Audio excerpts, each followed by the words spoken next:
Salut à tous, on se retrouve pour un nouveau numéro de Faites le papier. On va analyser le quintet du dimanche 31 juillet sur l'hippodrome de Clairefontaine. 2400 mètres à parcourir, donc du plat au programme. Ils seront 16 à en découdre avec des chevaux que l'on connaît bien et quelques bases qui me semblent solides. Tout de suite, on fait le papier.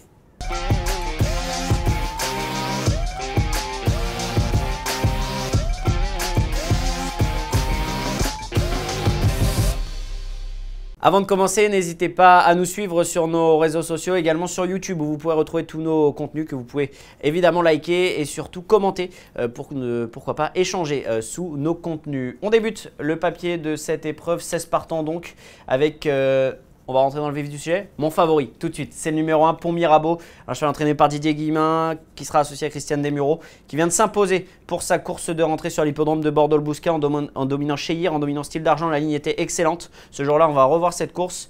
On va revoir notamment la ligne droite. Le cheval avait été monté en dernière position, cool pour sa rentrée.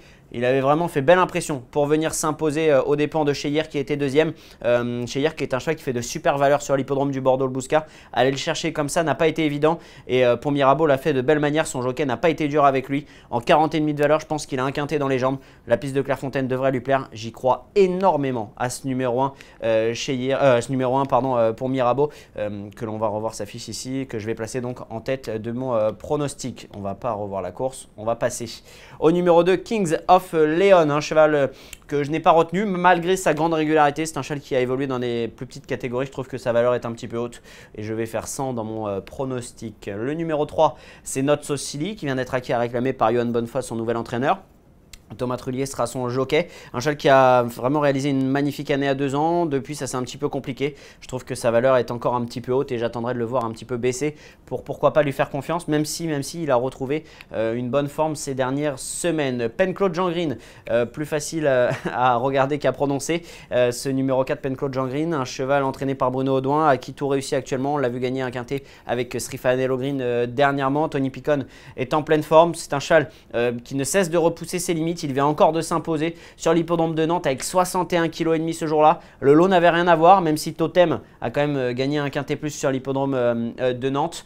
Voilà, le lot était un petit peu moins bon, mais il le faisait bien avec beaucoup de poids. C'est un cheval qui s'endurcit au fil de ses courses, qui a encore assez peu de métier et je crois qu'il peut surmonter la nouvelle pénalisation. C'est un cheval que j'aime bien, qui a de la qualité et qui à mon avis est amené à remporter un quintet prochainement. Si ce n'est pas pour ce dimanche, ça sera pour une prochaine fois. Il va figurer dans mon pronostic. Révolté, un petit coup moins bien, un coup mieux, un coup moins bien. J'ai un petit peu de mal à savoir sur quel pied danser avec cette Révoltée. Une pouliche qui sera montée par Stéphane Pasquier.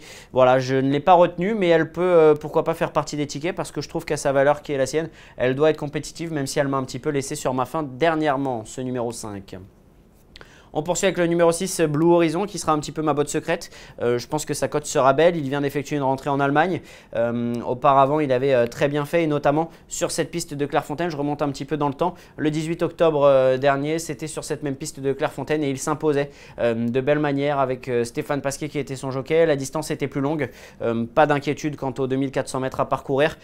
Voilà, je trouve qu'il a fait des valeurs qui lui permettent vraiment d'être compétitif à sa valeur actuelle, justement. J'aime beaucoup ce Blue Horizon avec l'entraînement de Sacha Smerzek. Je pense que ça peut être une belle cote à l'arrivée, ce numéro 6, Blue Horizon. Le numéro 7, Utamaro, aurait pu être mon favori, même malheureusement pour lui, il va figurer en deuxième position comme lors de ses 2 dernières tentatives. J'adore Pont Mirabeau, que je pense un petit peu meilleur avec un petit peu plus de marge. Utamaro lui a prouvé qu'il était ultra compétitif. C'est un cheval qui s'adapte à tous les parcours, à tous les tracés, qui est capable d'adopter plusieurs tactiques, être monté tout de suite dans le groupe de tête ou bien attendre. Je pense tout simplement que ce numéro 7, Utamaro, c'est une toute première chance et d'ailleurs on va revoir cette course de Compiègne où il terminé deuxième. On va le situer, il était ici en casaque vert et jaune. Regardez également Paper Trophy qui va porter le numéro 9 dans notre course et qui se défendait très bien. Utamaro allait être deuxième, battu par Goya Seniora en ayant longtemps fait illusion pour le succès. Cet Utamaro, il prouvait vraiment ce jour-là qu'il était proche de renouer avec le succès dans les quintets et je pense que son jour va arriver. J'ai peur qu'il tombe sur un os en la présence de Pont Mirabeau. Paper Trophy courait également très bien. J'ai peur qu'il tombe sur un os en la présence de Pont Mirabeau, mais c'est une première chance. AR Turas a gagné 2 courses de rang. Malgré la grande forme de la jument et de son entourage, ça me paraît un petit peu plus compliqué à ce niveau de la compétition. On fait un petit point à mi-parcours. On a vu 8 concurrents sur 16 avec 4 chevaux donc, qui sont entourés. Les 4 chevaux que je retiens sur cette première partie de tableau. Pont Mirabeau, mon favori. Penclaude Jean Green que j'aime bien. Le numéro 6, Blue Horizon, ma petite botte secrète. Et le numéro 7, Utamaro, Voilà les 4 que je retiens sur cette première partie de tableau, qui est quand même une partie de tableau assez conséquente avec des chevaux qui ont des belles chances, à mon avis. On enchaîne avec Paper Trophy. Vous voyez à sa musique un cheval très régulier, 3e, 4e, 2e.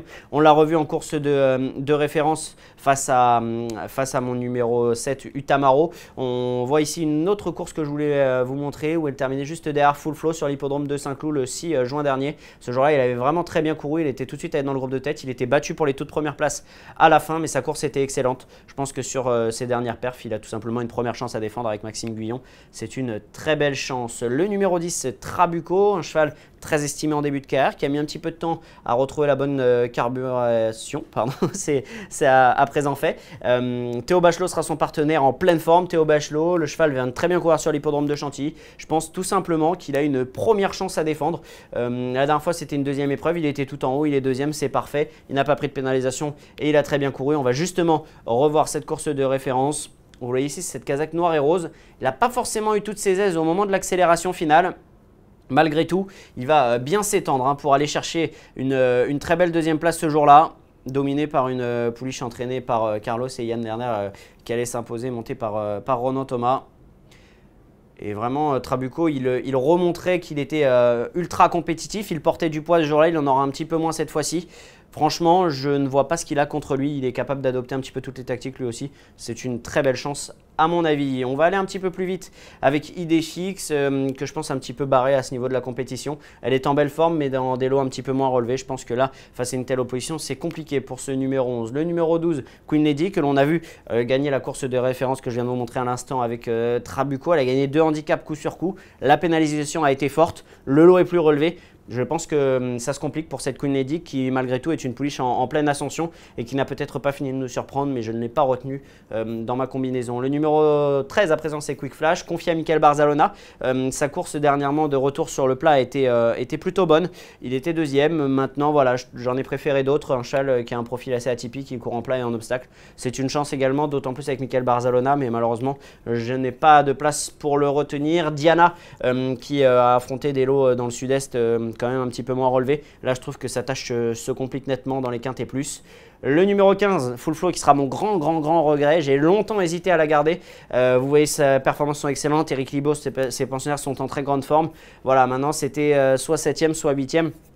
Et je ne l'ai pas retenu aux dépens notamment de ce numéro 16 Cœur d'Avier que j'ai retenu dans ma combinaison qui est une jument entraînée par Paul de Chevigny qui sera par Norbert Linders pardon, qui sera associé à Augustin Madamet et qui vient de très bien courir avec Totem que l'on retrouve dans la ligne. Cette course là était très bonne et je pense que Cœur d'Avier au vu de toutes ses dernières perfs a une très belle chance à défendre ce numéro 16 que j'ai gardé également dans ma sélection. Vous voyez donc les 3 derniers numéros que j'ai sélectionnés, le numéro 9 Paper Trophy, le numéro 10 Trabuco et le numéro 16 Cœur d'Avier. Gros regret pour le numéro 15 Full Flow, vous l'aurez compris. Pour un ticket combiné de 7 chevaux à un flexi 25%, pour Mirabeau devant Utamaro, je suis très confiant avec ces deux-là. Je pense qu'ils peuvent vraiment fournir le couplet gagnant. Paper Trophy, Pen-Claude Jean Green ensuite. Blue Horizon, ma petite botte secrète, le numéro 16 Cœur d'Avier. Enfin, Trabuco qui portera le numéro 10 pour un total de 10,57 chevaux en combiné. Voilà, j'espère que ça vous aura plu. J'espère surtout que l'on va toucher dans ce quintet qui, finalement, il y a quelques bonnes bases, mais derrière pour les places, ça semble assez ouvert. N'hésitez pas à nous suivre sur YouTube et à bientôt pour un nouveau Faites le papier.